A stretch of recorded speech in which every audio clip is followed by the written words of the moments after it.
Znate da ja ne volim da gazim ječam, a i dokazivao sam prošle godine u kojim situacijama ni nema potrebe da se gazi, ali ova godina to nije situacija. Ne zato što primećujem neke bolesti, nego ovo je pivski ječam i tu baš ne smijem da se igramo, ipak tu kvalitet mora da bude veći, stroži su kriterijumi pri preuzimanju, tako da ovdje idem sa fungicidom i prihranom preko lista, pošto ovaj nije dobio azotna đubriva sad u rano proleće, na pivski ječam to ne idem, tako da evo ove preparate koristim, ništa posebno, šta ja znam, fungicid koji mi daju, odem u poljoprivrednu apoteku koji mi daju taj stavljam, a ovaj Vuksal super, to mi se pokazalo kao dobro u kukuruzu i suncokretu, tako da primjenjujem i ovdje i to od sad uvek idem, znači Vuksal super, kad god neko prskanje ide, mislim jedino ako protiv korova idem, mislim totalom strništa, onda nema potrebe, ali inače uvek koristim Vuksal super.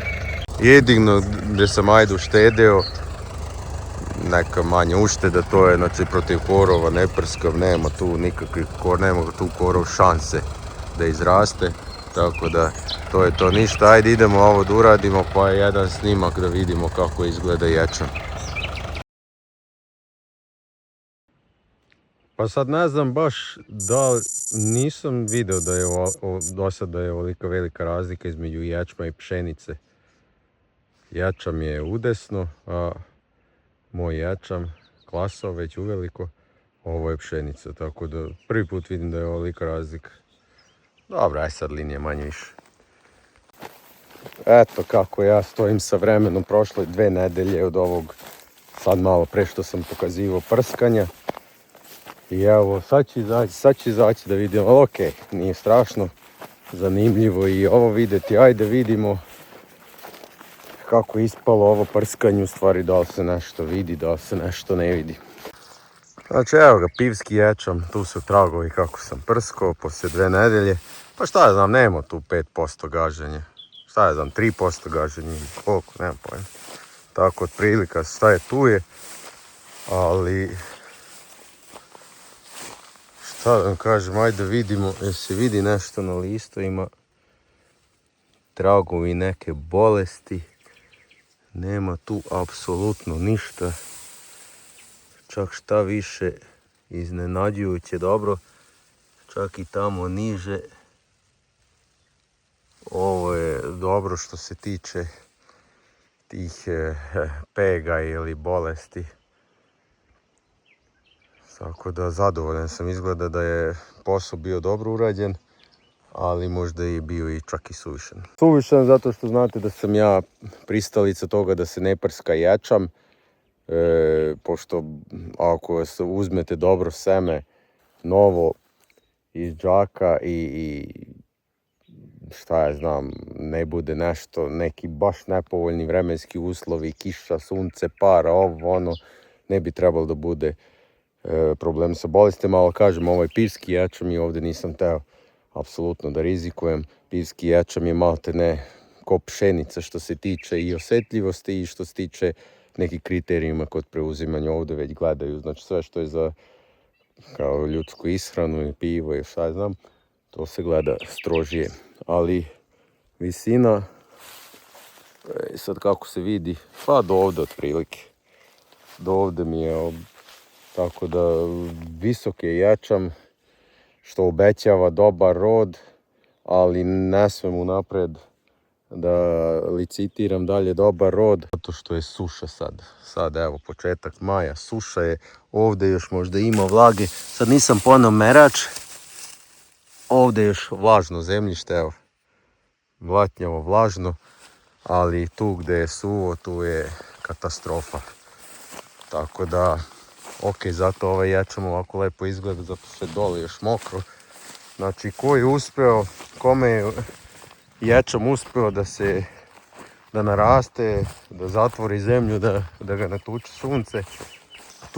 Tu nema problema sa vlagom, ali pokazat ću vam mjesta gdje ima problema. Nego ajde vidimo stočni ječam koji nisam prsko. Evo ga, stočni ječam, tu je negdje granica. Sad ću vam pokazati, evo tu je granica, pivski, stočni. I ovaj mali ima onako brownkast vrh.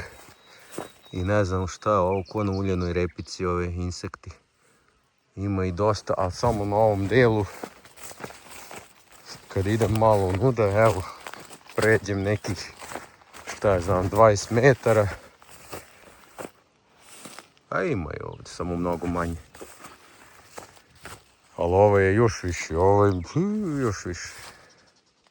Jačam, ovo naročito na početku. Ovaj nisam brsko s ničim. I ajde sad, čak mi je žao i da gazim malo, ali ajde tu ćemo ući, tu je izgleda srna uš. Da vidim da li ima tih insekata. Nema, gledam sad ovdje ih nema. To je neki lokalni, to su neki lokalni insekti. Ajde vidimo ovdje. Ista priča, ovo ništa nisam prsko, ali isto izgleda. Znači, čak ni ono je sufle, ovo je aksereal. Pivski, ovo je stočni i isto nema nikakvih problema, hvala Bogu visok je. Evo ovaj do ovdje. Ali ovo procena sa početka to ništa ne znači, ajde idemo gore dronom da vidimo kako je do zgore. Ajde samo kratko ću iskomentarisati dok idu ovi snimci sa drona. Da čisto da kažem šta gledate, znači ovaj pivski ječam, ovdje je išlo pre setve samo tanjiranje i kako se zove i map je išao 70 kila, 70-80 kila po jutru, koliko to 150-140 kila po hektaru, ni toliko, tako da manja količina, međutim dobro se pokazalo. I išao sam na početku snimka što sam pokazao Pilon Plus i Vuxal. Ovo je već pivski stočni ječam, pa šta je znam, malte ne isto izgleda, ovaj nije dobio map, nego je dobio na proleće ureju i nešto malo ana, više je to bilo ureja. I pa moj neki zaključak je da malte ne više vredi u jesen baciti map nego u rano proleće azotna đubriva.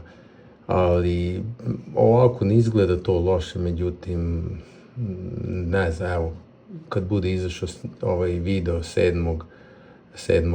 maja, baš onda najavljuju kišu, valjda će nešto biti, pošto evo ovako iz drona kako ja sad tu gledam, to mi deluje nekako retko, ipak retko deluje, klaso je, ali ako ne nalije zrno zglavno, to ništa neće valjati. Mislim, ne da neće valjati, ali bit će ono prosječno u najboljem slučaju. To je to što se tiče ove parcele gdje je pola stočni, pola pivski ječam. Uglavnom je svugdje izjednačeno. Ok, nije možda 100% na nijansama, sad neću da pričam. Tamo oko salaša je malo su srne pogazile, ali bože moj. Ništa, ajde idemo, bitnije mi ove ostale dve parcele u kakvom su stanju, te su mi izgledale kritično kad sam zadnji put gledao, ajmo. Evo ga druga parcela, isto stočni ječam. Aksereal, znači stočnog ječma samo sam aksereal etinsel sejao. I ovdje isto ogromna razlika između ječma i pšenice. Pa sad razmišljam, ne sjećam se da su prije ovolike razlike bile, ali moguće da jesu, samo se ja ne sjećam dobro. Kako vidim ovako sa puta, nema tu nikakvih problema, ali ajde za svaki slučaj da dignem dron. I ovdje je išlo samo tanjiranje. Tanjirano je i ništa na jesen nije bačeno đubrivo, jedino tu proleće ureja. Zato što to sam imao, ona doza od nekih 170 kg po hektaru. To je onako, aj recimo taman doza i evo vidite, na puno mjesta još nije klasao. Tako da, ta kiša se čeka i ovdje. evo ti krajevi iz ovako dole kako snimam, tu je već znači problem, tu je tu gdje se nije zabokorilo ili kako bi već to pravilno trebalo reći. Znači tu neće, tu se isušila zemlja i to je problem. Ali ajde, ima još nade da padne jedno, dve kiše dok ovo ne bude kasno za ječam, koji je danas, znači 3. maj. Ajde, ima još, nema puno vremena, ali ima još, ajde recimo nedelju, maks 2 nedelje da padne kiša, da se spasi ovo što se spasti može, mada ajde nije ovo loše. Idemo na zadnju parcelu.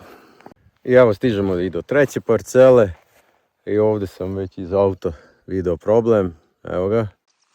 Znači, iz nekog razloga ječam nije napredovao kao na najboljim mjestima i isušila se zemlja.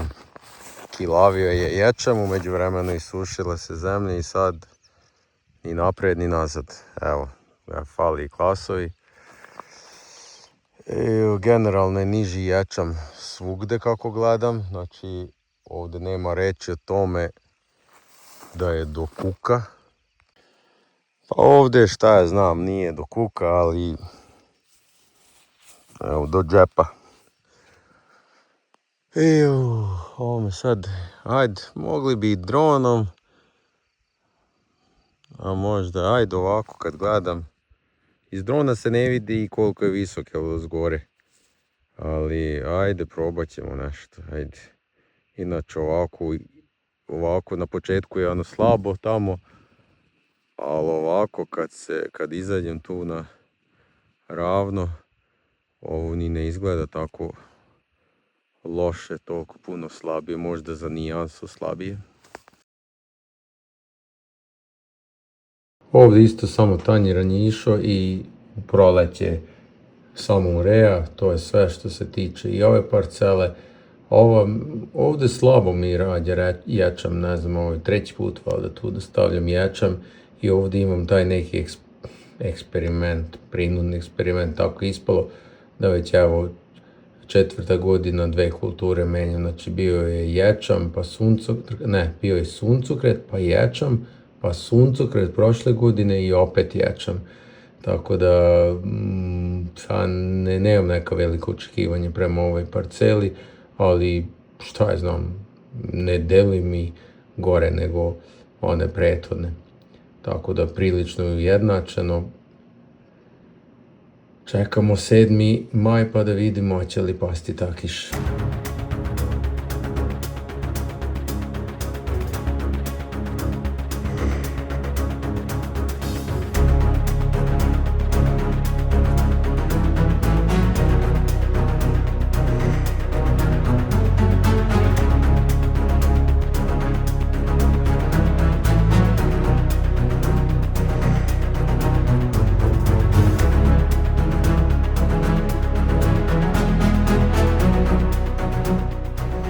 Znači, ajde, rezime, imali smo problema kad smo pripremali parcele za ječam. Onda je bilo jedno vrijeme bez problema, kiša je padala onako baš kako treba, čak sam i stočni ječam gdje sam bacao azot to pogodio pre kiše, tako da to je ok bilo, međutim eto opet imamo problem zbog suše. Recimo ajde da još nije krenuo da ispada prinos kroz prozor, što bi rekli, zbog suše, ali uskoro će krenuti. Ako ne padne kiše koji je danas 3. Ako ne padne do 10. tu već kreće onda da pada prinos. Posle već može da pada koliko kiša koliko hoće, ali onda će već biti nešto umanjen prinos. Sad najavljuju tu sve i svašta, ali ništa ne najavljuju kao za sigurno, nego ili će padati ili neće padati. Tako da to bi mogu i ja da vam kažem. Ili će padati kiša ili neće padati kiša. A druga tema je cena. U najboljem slučaju cena će biti ko prošle godine, kako vidim. Sad je već 19,5 dinara. Prošle godine je bio 17,5 u žetvi. Tako da ne je isključeno da će biti niže od toga, ali šta da radim. Zbog toga sad mislim to sam već milion puta pričao, to ne vredi se nervirati. Tako da to je to. Sa jačvom, ajde vidimo se, još pre žetve, još jednom, čisto da vidim dalje, da poslije da provjerimo da li je bilo kiše, da li je nešto pomoglo, da li se popravio, da li imamo izglede za veći prinos ili za niži. Tako da to je to, vidimo se, pozdrav!